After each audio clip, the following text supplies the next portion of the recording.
One of my favorite cartoonists that I think is definitely underrated, and even though he's hugely influential in terms of underground comics, is Guy Colwell. And he is a master painter, and he's also a fine artist. Yet, he decided to start doing comics in the 70s after he was imprisoned for skipping for sending in his draft card and skipping the Vietnam War. He went to prison for 2 years, and he came out and he wanted to talk about his experience. And he spent his time in prison working on his art and learning about new political philosophies, because when he went in, he was all about nonviolent confrontation, nonviolent demonstration, essentially. And when he was introduced to new concepts in prison, and he realized that maybe there are other ways that are beyond nonviolence. And he just wanted to talk about his experience and his surroundings, his environment.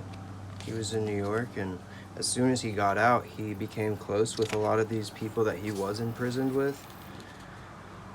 And he was basically part of their group, and he was a part of a group of crazy people. I mean, heroin addicts, and not judging them. I mean, I've been an addict in my life, so I'm not judging them at all. I'm just saying. So he was with addicts and prostitutes, drug dealers, etc. He claims he was just an observer, and he would smoke weed and take acid. He never had sex with any prostitutes, or he didn't take part in any violence or anything like that, of course. He's a very smart guy. I mean, to tell this kind of story, to tell these kind of stories so honestly about race and drugs and violence and prostitution, and he treats it with such honesty, and it's hard. And a lot of people were convinced that he was black, because how else could a white man really understand black culture and the black experience in this time frame? Like, compared to the other underground comics at the time, I mean, this was a masterpiece. This is revolutionary. This is one of the coolest sequences ever. This LSD sex experience, and while he's looking in at this plant, and it just zooms in, and it's so, he was tripping, obviously. And he Guy Colwell was definitely inspired, and he said that he did a couple years worth of just drug inspired work, but he ended up finding that stuff just didn't satisfy him like this did. Like, he'd always been a political, and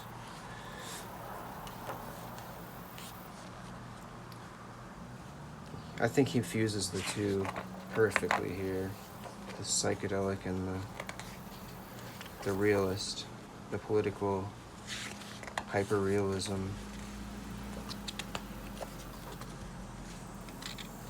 Almost true story. Capturing these a lot of sexual stuff too. I mean, he said it himself that you gotta throw some sex in there, like, if you wanna really bring people in. Sex sells, and violence, of course. I don't think that he exploited it at all, though. I mean, his books are are based around sex in a very it's beyond physical. It's he really tackles sex in more of a philosophical and um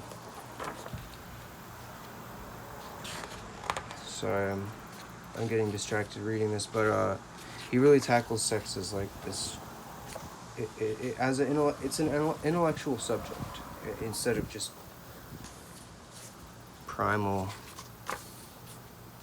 rage, and he does he actually explores that primal rage in a really strong way in his next project after this, which I'll get to. This is the second. So this stuff was originally published by Kitchen Sink as regular comics size. And I did want to say one more thing about the first book. This is his most popular work, this first book, and apparently they reprinted it 4th times, Kitchen Sink, and sold over 50,000 copies of it. So I mean, that's huge for Underground. But this sequence where he's looking into the plant, someone showed me that there's a color version of this, and it was printed in one of those newsprint anthologies, maybe the whole Earth catalog, or I'm not sure. It could have been Gothic Blimp, one of those. It could have just actually been one of the New York newsprint magazines, but I need to get my hands on that. I've seen pictures of it, and it's insane seeing this in color. And I would assume that he did the coloring, but not sure. It would be cool if they would have collected that in here too, but what are you gonna do? And this is the collection that Fantagraphics put out, so it's a little bit smaller than the original size it was printed at, which is a little disappointing. And there's a huge border here, so it's not big. It's not the biggest book. It's a great collection though, and you can get it super cheap. In fact, I know I got my copy from Hamilton Book. They had it for like $5 or something. But I would say get it from Fantagraphics, even though I'm a douchebag for getting it from Hamilton. I mean, Hamilton, I believe, buys all their books direct from Fanta, so they're still getting the money. It's just, I'm not sure how they're able to sell it at that much of a discount. Maybe they get some crazy bundle deal. Anyway, so yeah, this is part 3 now, the 3rd book, but the 2nd book is it's called, sorry, got a little bit over myself. This book's cool because it has little introductions and a little more commentary from Guy Colwell. But yeah, Radical Rock, and this was serialized as well in those pages. This was serialized in I don't remember. Good Times magazine. Part of it was. It was in a Village Voice or one. I'm not sure exactly. One of those, but it's like a radical rock band, and the story's all told in like a poetic, iambic pentameter or whatever. It's not my favorite. I just hate reading poems for some reason. I like poetry, don't get me wrong. It's just not that rhyming. I don't know. This is my own fault, not Guy Colwell's, because it actually tells a really cool story, but something about the cheesy rhyme scheme throws me off. But that's it. And then we get back to this brutal style of storytelling, and his art is really expressive and magical. Like, he draws, you can see his art and you instantly know it's him, just by the faces, he's so stylized. You really can't mistake it. It's like he draws this insane version of a face that's like definitely divorced from reality in a way. It's almost like animalistic. I do apologize, but this stuff that I was saying was part 3 is actually in the same issue as the Revolutionary Rock one. But it does go off from the rhyme scheme. And then this is from number 3, and it's like an even more expressionistic style. Very detailed, stippling. Incredible stuff. Like,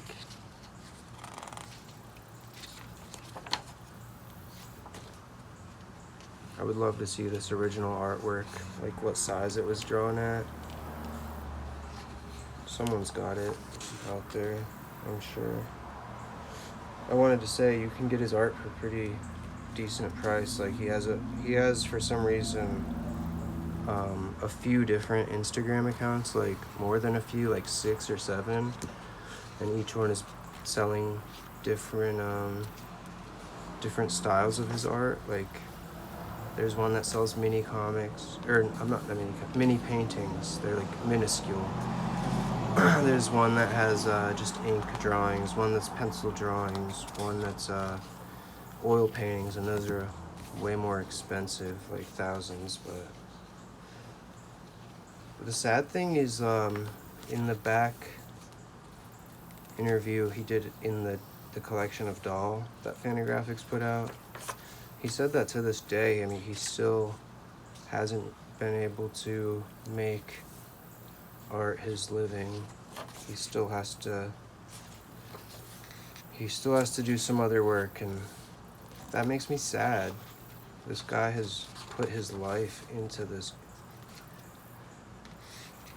and I do think he's insanely underrated. I think maybe he had his moment of popularity in the 70s, and people kind of forgot that he kept going with Inner City, because man, this later stuff is amazing. It's insane, it's surreal, it's fucking dark and brutal, sexual. The artwork is just insane. I'm not sure how he draws this like without having anything for reference. He really draws these dark scenes from his mind, especially his paintings. And these black and white scans of his paintings do not do them justice, because it's an oil painting. I mean, these are all like detailed colors that show so much texture. So I wish they would have spent the extra buck to print these out in color.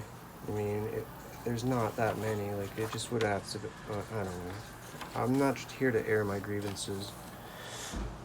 I guess I kind of am. What else are y'all watching for? I'm trying to give you guys some, like, a good historical background into some of this stuff. I mean, I'm no expert, but it interests me to no end. Another very psychedelic sequence here. I don't want to like go through the whole book, because I want people to fucking see this and go buy this book and read it. But I really want to sell it on how good the art is. This is like, I mean, this literally looks like early Frank Miller. I mean, this looks like almost like a Ben Mara meets Sin City. And I can't imagine that both of them weren't inspired by this. Even like Munoz, very, I mean, this is dark stuff, obviously. Like, if you're not ready to see some seriously triggering stuff, I don't suggest reading this.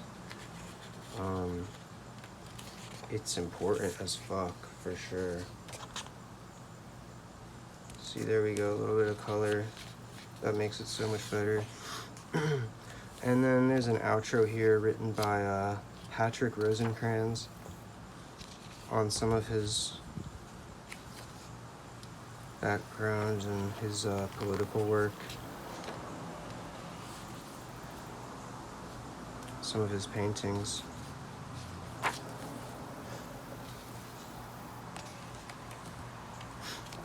His paintings are incredible. The scenes are just... One day I'd love to own one of these.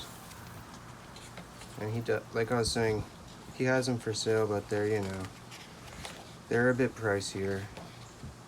But he's such a cool guy, I'm sure he'd work something out. He's a really sweet guy. And he's really like... Oh shit. I guess that's why it was so cheap. It was supposed to be new too. Bummer. I'm gonna have to re-glue that.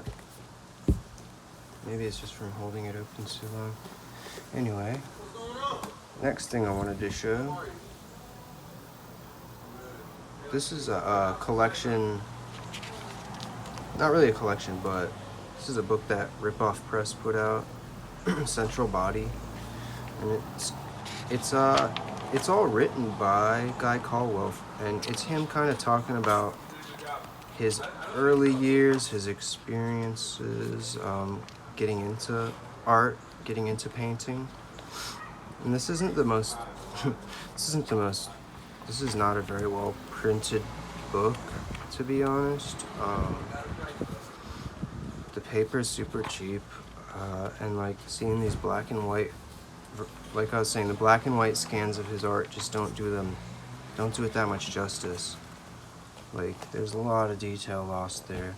And we do get some color with glossy paper towards the middle here, but I hate glossy paper too, but it's way better than that, for sure. The cool thing about this book is just getting more details about his process and his influences. You get a lot here that you don't see elsewhere. This was put out in like 1991, so I'm not sure that he was really even working in comics at this point at all. I think he'd mostly transitioned to fine art. And to this day, I don't know that he's making any comics, although he does talk about, he does say that he's working on a new book and that he has been at the end of Doll. There's an interview. And he said, I forget, it was about Siddhartha, but shit, I'm gonna have to, I'll tell you in a sec. Here are some of the color paintings reproduced.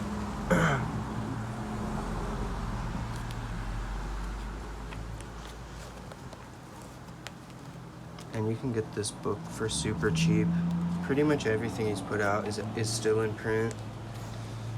I mean, obviously they're not still printing this book, but you can still get it from Kitchen Sink.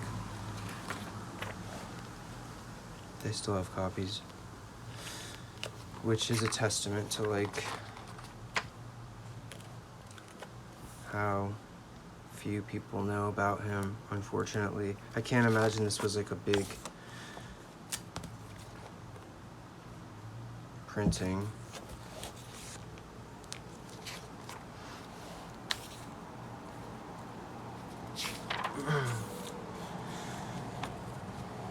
Then we get into his pencil drawings, his sketch drawings. Then we go into his comics more, and he really talks a lot more about the context of his writing these. His experience with other cartoonists at the time, how they were affected by it, how it fit in with the scene. And then it has a comic that was, I'm not sure where this was run. It's some anthology. It's a silent comic. It's very creepy and absurd. Self-portrait. It's just a bunch more illustrations here. I think he did these for like political posters and stuff. Maybe different political groups. That's him. It's the funniest picture. Goofy time.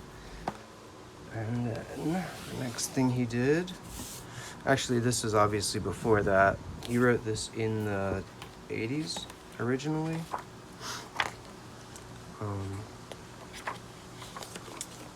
This is his story.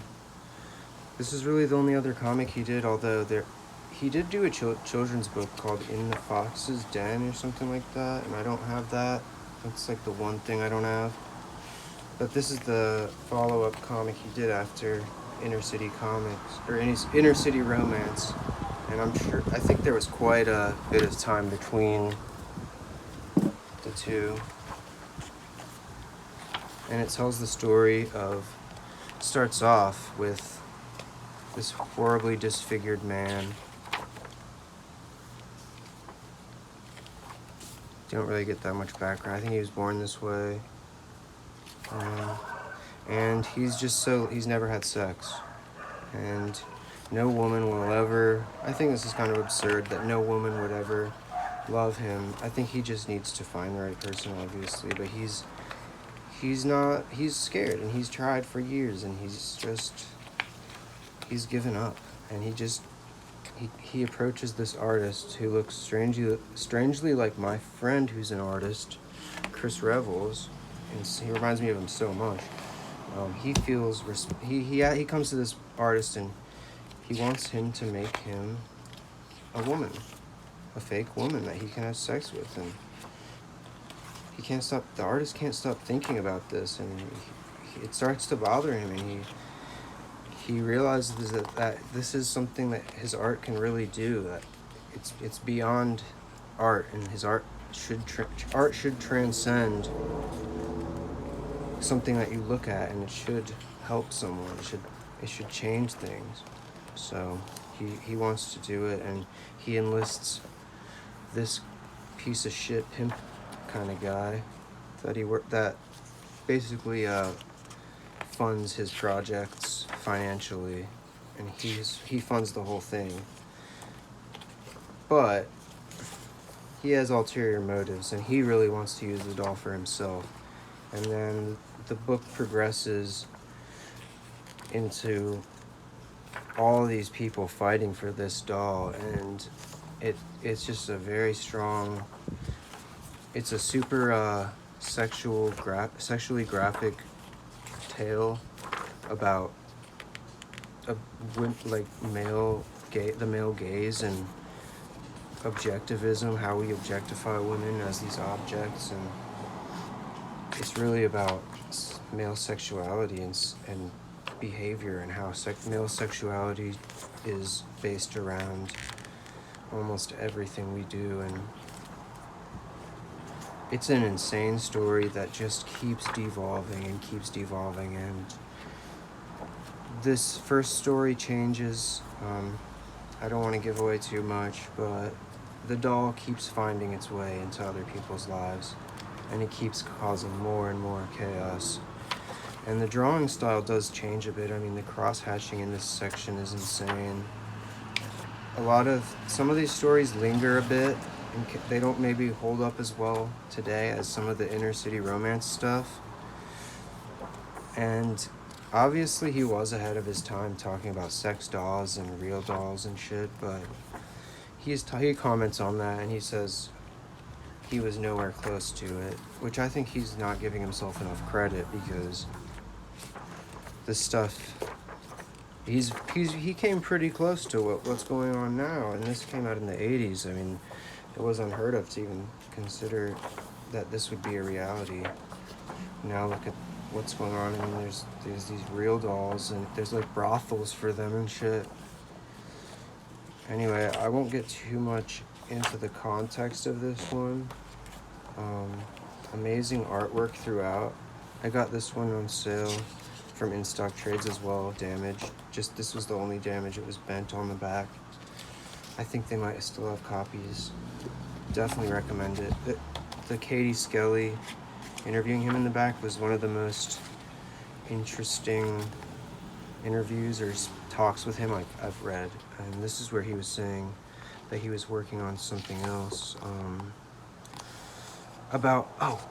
He's working on a graphic novel that will run 180 page about Hieronymus Bosch.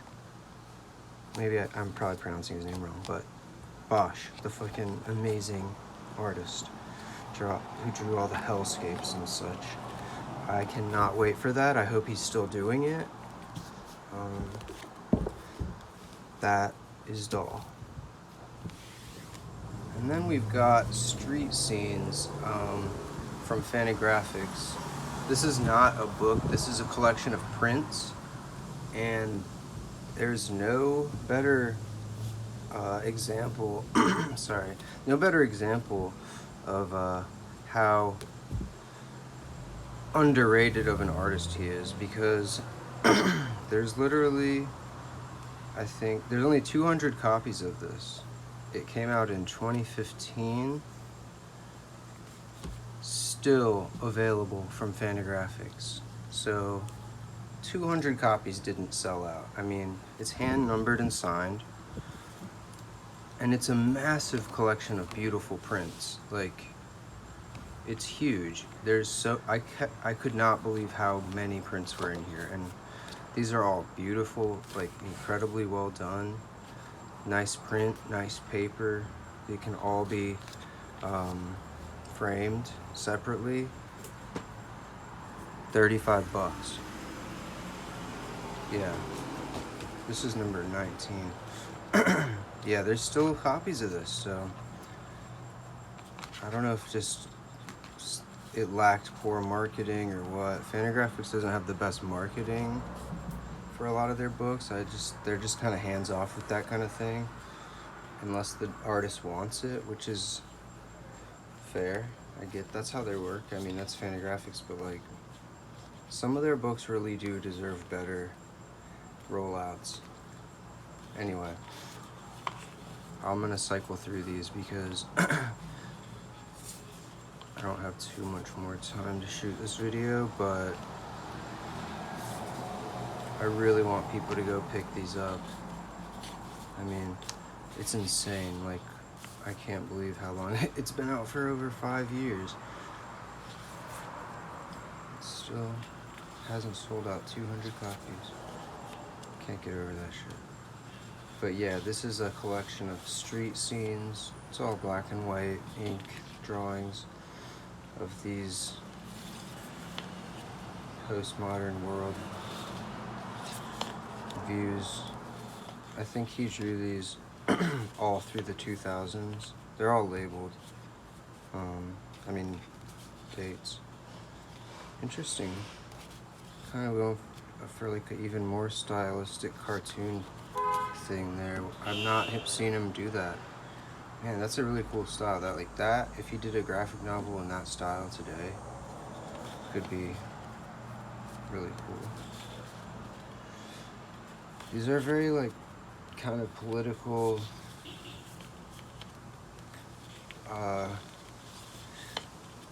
you know, they're very, like, standalone images. I feel like they're all really strong. This one's one of my favorites. But it goes on and on. Like, I've never seen a collection of prints this big for so cheap.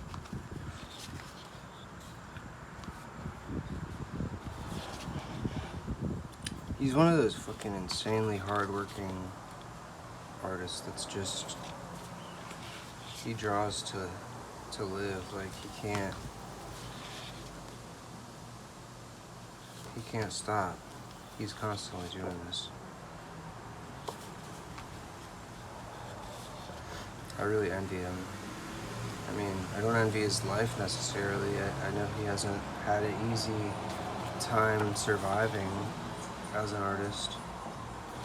He's definitely sold some pretty big pieces and done some massive things, but at the same time, it's just such a, I know as an artist myself, I'm as a musician, I know how hard it is to like fully rely on that, and it's just, it's impossible to figure out sometimes.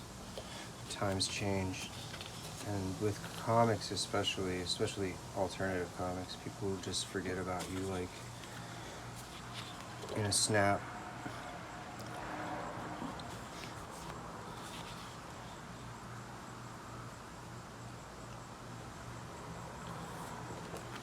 Stuff's definitely super influential though. Not this necessarily, but the inner city romance for sure.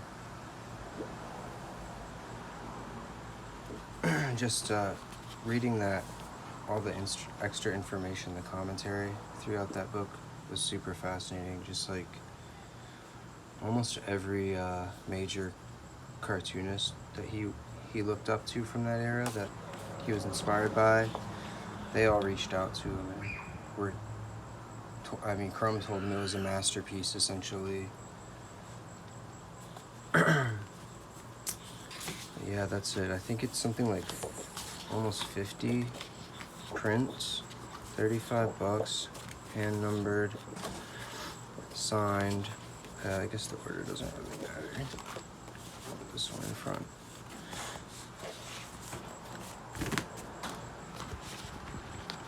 It's a nice little portfolio. I plan on getting some of these framed for sure. I have a lot of shit I need to get framed though, and not much space or money to do that. This is really cool. Anyway, go get a copy before they're gone. Then one last thing I wanted to show off, which is pretty wild, I think, is I got some original art from him. And I only bought one thing, and I'll show that last, but he threw in some extra like little pencil drawings and a little ink one.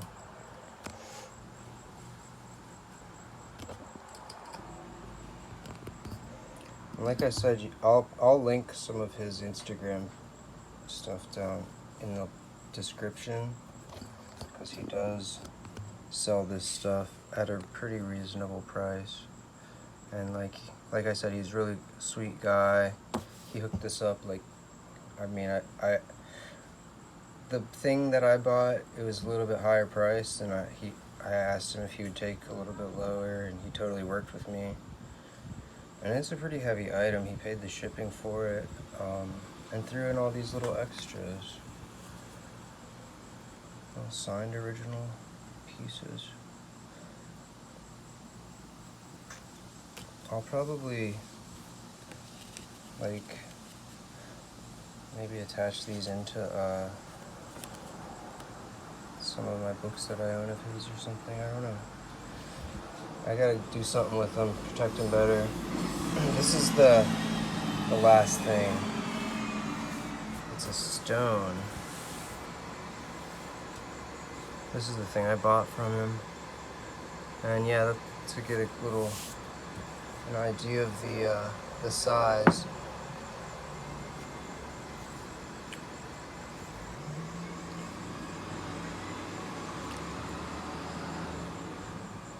It's a pretty heavy stone. It's quite a few. It's maybe like 3 or 4 pounds. I don't know. And there's that natural crack in it.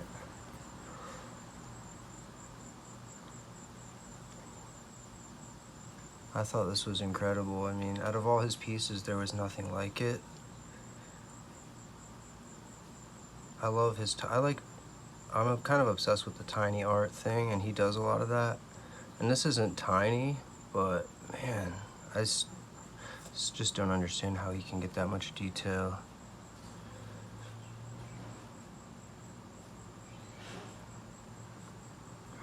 So psychedelic. I need to figure out how to display this with like a proper frame that protects it. I don't want the art to get damaged from, oxygen and light. I'm not sure what kind of paint he used here, but I can't imagine it'll last forever on this rock. Anyway, that's pretty much everything to my knowledge that he's done, aside from a couple things in anthologies, and then that children's book that he did with Fantagraphics. Definitely, if you like this video, please like and subscribe. If you like the work of Guy Colwell and you want to check it out, go to Fantagraphics website. They have all these books, Doll, Inner City Romance, and Street Scenes still for sale. And then you can also get the other one from Kitchen Sink Press, the freaking, what's it called? The Central Body, The Art of Guy Colwell.